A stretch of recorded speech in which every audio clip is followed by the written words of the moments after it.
자, 지금부터 우리 오늘 배웠던 내용 한번 정리하는 시간, 매일 정리 노트 한번 확인해 보도록 하겠습니다.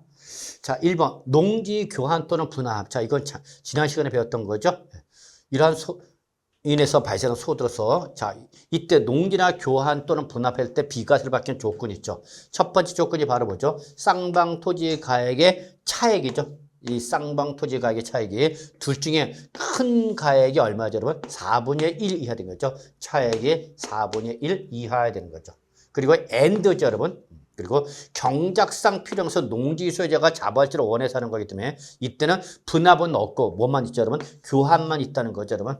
그리고 이때는 사후관리가 들어간다. 그래서 교환에 의하여 세력 취득한 신농지에서 최소 몇 년 이상을 3년 이상 어떻게 하는 거죠, 여러분? 재촌 작용할 경우에 한해서만 비과세가 적용되는 거죠, 여러분. 그래서 바로 1번은 이렇게 정리해 두시고 실제 시험에 나왔었던 거죠.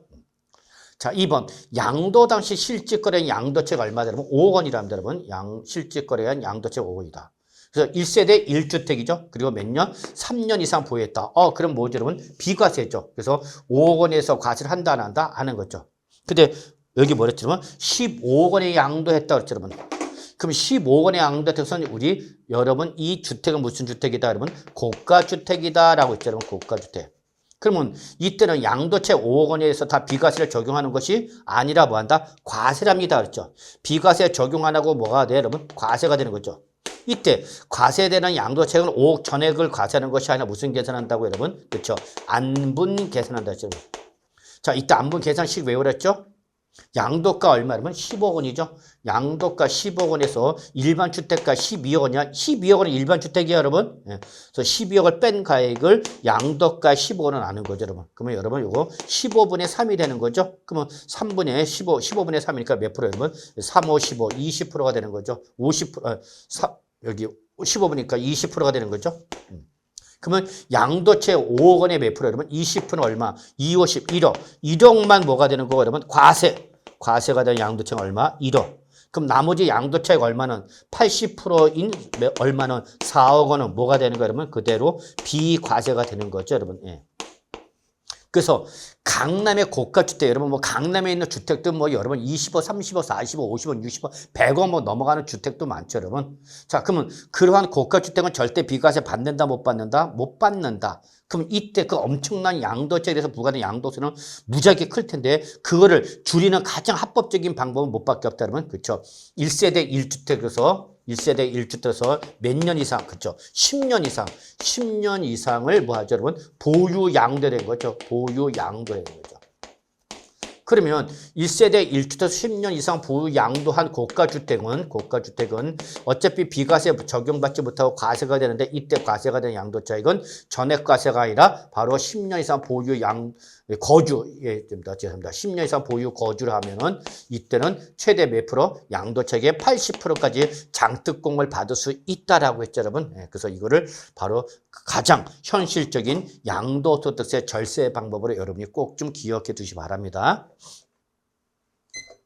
자, 그 다음에 우리 이제 3번부터 갈까요? 자, 양도 당시 실질 거래가액이 12억 이하인 하나의 건물이 주택과 주택 외의 부분으로 복합되어 있다라고 했죠, 여러분. 그럼 여러분, 양도 당시 실질 거래 12억 이하다. 뭐 얘는 고가 주택이다, 아니다? 아니다라는 거죠, 여러분. 아니다라는 걸 얘기한 겁니다. 그러면 이때 겸용주택일 때 주택의 면적과 주택 외의 면적의 크기를 비교하랬죠. 그래서 뭐 하면 크다. 큰 때는 어떻게 하죠, 여러분? 전부를 뭘로 본다, 여러분? 주택으로 보는 거죠, 여러분. 그래서 3번은 클 때죠.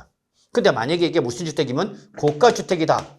12억을 초과하는 고가주택이다. 그러면 이때는 뭐만? 주택 면적만 주거용으로 보는 거죠, 여러분. 얘것만 주택을 보는 거고 주택의 면적을 주택을 본다, 안 본다? 안 본다. 무슨 주택이면? 고가주택일 때는 여기까지 꼭 좀 정리해 두시기 바랍니다. 자, 4번이죠. 영농의 목적으로 취득한 귀농주택이죠, 여러분. 귀농주택. 그럼 이거 뭐죠, 여러분? 바로 농어촌 주택이죠, 여러분. 농어촌 주택. 그래서 농어촌 주택은 귀농주택, 이농주택, 상속받은 주택인데 영농 목적으로 취득한 귀농주택이죠. 그래서 수도권 밖의 지역 중 면지역이다. 이거는 뭐를 말하죠, 여러분? 지방을 말하는 거죠, 여러분. 농어촌을 말한다. 지방이 아니라 농어촌이죠, 여러분. 농어촌. 그래서 읍도는 면지역에 있어야 되는 거죠. 읍도는 면. 구는 안 됩니다, 원칙적으로. 그래서 수도권 밖에 없도는 면적의 소재는 주택이죠. 그리고 이거 외에 무슨 주택이냐면 일반 주택을 국내 각각 한 개 소량이죠. 그러면 일반 주택 하나, 기농주택 하나 이렇게 몇 개라는 얘기라면 두 개라는 얘기죠. 자, 그때는 반드시 뭘 먼저 양도한다 했냐면 어떤 특정 주택과 일반 주택을 구분해 반드시 뭐부터 처분하라? 일반 주택을 먼저 양도해야 됩니다라고 했죠, 여러분. 다만 이때 귀농주택은 귀농주택을 취득한 날부터 몇 년이라면 그쵸 5년 이내 5년 이내에 일반 주택을 양도하는 한 개 주택을 소유하고 있는 거 봐서 비과세 규정을 적용하는 거죠, 여러분. 그래서 귀농주택이 때는 귀농주택을 취득한 날 또 5년 이내에 반드시 일반 주택을 처분해야 된다는 거 잊지 마시 바랍니다. 근데 이농주택이나 상속받은 주택은 이 제약이 있다 없다? 없다. 아무 때나. 그리고 얘는 귀농주택은 딱 한 번만 혜택을 주지만 이농주택과 상속받은 주택은 계속해서 비과세가 적용이 가능하다는 게 특징이 되겠죠, 여러분. 5번 취약 등 부득이한 사유로 수도권 밖에 소재하는 주택가 그렇죠 여러분 취약, 근무상이나 질병의 치료 등 이런 세 가지 사유로 수도권 밖에 소재하는 주택 이건 뭐를 말하는 거죠 여러분 지방주택을 말하는 거죠 지방주택 그리고 일반 주택 그래서 하나씩 지방주택 하나 일반주택 하나씩 보유하는 1세대가 그 취약이나 근무상이나 질병의 치료나 이런 사유가 해소가 되면 그 사유가 해소된 날부터 몇 년이 내죠 여러분 그렇죠 3년이 내죠 3년이 어떤 거 일반 주택을 반드시 처분하라 했죠 여러분 그러면 이때는 1세대 1주택으로 봅니다 라고 했었죠 여러분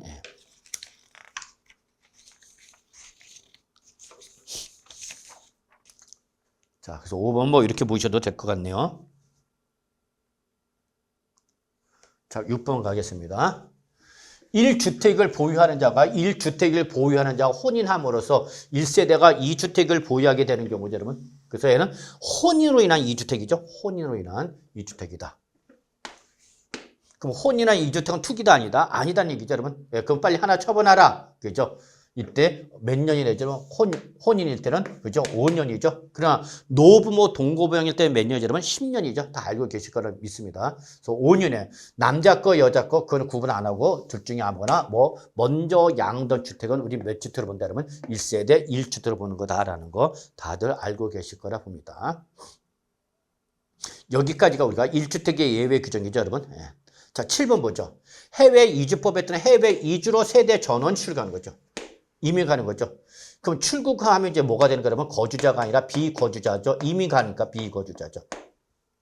근데 이 사람이 이주를 하는 과정에서 출국하기 전에 파는 1세대 1주택은 보유기간, 거주기간 관계없이 무조건 비과세를 적용받는데 문제는 출국을 한 다음에 양도를 할 때는 이게 비거주를 받게 어렵기 때문에 원칙은 비과세 받아 못 받아 못 받는 거죠. 그렇지만 원래는 거주자였던 애가 비거주로 바뀐 거니까 시장의 상황상 주택을 못 팔 수 있는 거기 때문에 혜택을 주는 거죠. 그래서 출국 현재 몇 주택? 1주택을 보유하고 있으면서 and 출국한 날부터 몇 년 처분해야 된다고 여러분? 바로 이때는 2년 이내에 처분해야 되는 거죠, 여러분. 그래서 2년 이내에 당해주택을 양도하는 경우는 이때 그 1세대 1주택은 보유기간 거주하는 요건을 충족하지 않더라도 비과세 받는 거죠. 이때 비과세를 받게 하는 조건은 항상 뭐죠, 여러분? 1세대 1주택은 충족해야 되는 거죠, 여러분? 그래서 이거는 보유기간 거주기간의 예외는 1세대 1주택임을 전제로 해놓고 적용하는 거다라는 것도 같이 여러분이 정리해 두시기 바랍니다. 자, 2번, 8번부터 여러분, 우리 이제 양도 또는 취득 시가 되겠습니다, 여러분.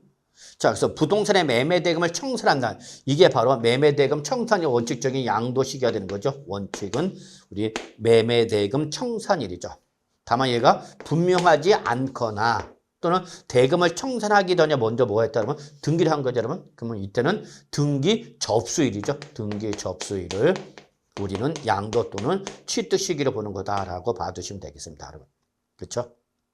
자, 9번. 상속에 의하여 취득한 자산은 언제 취득한 걸 볼 거냐, 여러분.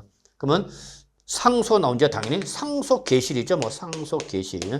증여는 증여 받은 날이죠, 여러분. 그래서 이거는 바로 우리 취득세도 상속일 때는 취득세나 양도소득세나 상속세나 다 상속 개시일을 물론 이때 상속계는 기본적으로 뭐예요, 여러분? 사망일을 말한다라는 걸 뭐 알고 계실 거라 보고요. 그래서 상속을 받은 자산 양도했다. 언제 취득한 걸 봐라? 상속 개시일. 증여받은 부동산 양도했다. 언제 취득한 걸 봐라? 증여받은 날이죠. 그래서 상속일 때는 취득세나 양도소득세 똑같아요. 증여일 때는 양도소득세, 취득세가 다르다고 그랬죠, 여러분. 그래서 다시 한번 강조를 하고요. 자, 10번 가겠습니다. 자, 도시및 주거환경정비법이라든지 또는 기타 법률에 따라 환기 처분을 위하여 취득한 토지를 양도했을 때 취득시를 물어본 거죠, 여러분. 그러면 이때 환기 처분을 위하여 취득한 토지를 양도했다. 그러니까 환기 처분으로 받은 토지를 양도한 거죠. 그러니까 종전 토지는 공공사업 시행자에게 넘겨주고 새로 환기 처분을 받아서 새로운 토지에 뭐에다가 양도한 거죠. 그럼 이때 그 환기 처분 받은 새로운 토지는 언제 취득한 거라 봐라? 그렇죠. 환기 전 종전 토지죠. 환기 전 토지의 취득일이 바로 취득시가 되는 거다라는 걸 여러분이 환기 처분, 환기 전 토지 취득일이 된다는 걸 여러분이 꼭 좀 기억해 두시기 바라겠습니다, 여러분. 아시겠죠, 여러분? 그래서 환기 처분 받은 토지를 양도하면, 환기 처분을 받은 토지 양도하면 원칙 언제다, 여러분? 환기 전 토지 취득일이 되는 거죠. 다만 증안지나 감안지가 발생하면 이때는 그 증압은 또는 감소분에 대한 양도 또는 취득이 언제다, 여러분? 그거는 환기 처분 공고일의 다음 날이라는 걸 꼭 좀 기억해 두시기 바랍니다, 여러분. 아시겠죠? 자, 그래서 여기까지 해서 여러분 오늘 매일 정리 노트 시간 마무리하도록 하겠습니다. 여러분 수고하셨습니다.